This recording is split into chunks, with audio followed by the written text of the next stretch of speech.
Hello teachers, this is Mr. Boyd. In this video I will show you how to use Kahoot in a distance learning type format. So first thing you do is want to get into your Kahoot account. I'm going to click on my Kahoots. Of course you can always search for a new one or something else that you want to do in there. Now I'm going to select the Kahoot that I want to share. So I'm going to select duplicate of similar triangles and click on play. And then from here, instead of doing it live, which is the left-hand side, I'm going to select the self-paced learning. And then from here, you can see I've already practiced this a couple times. I'm going to click Create New.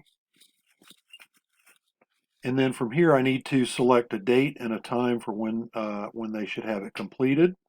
I can either turn off or turn on the question timer. I think I'll leave it on for my students. I can randomize the answer orders. And then from there, I can click Create.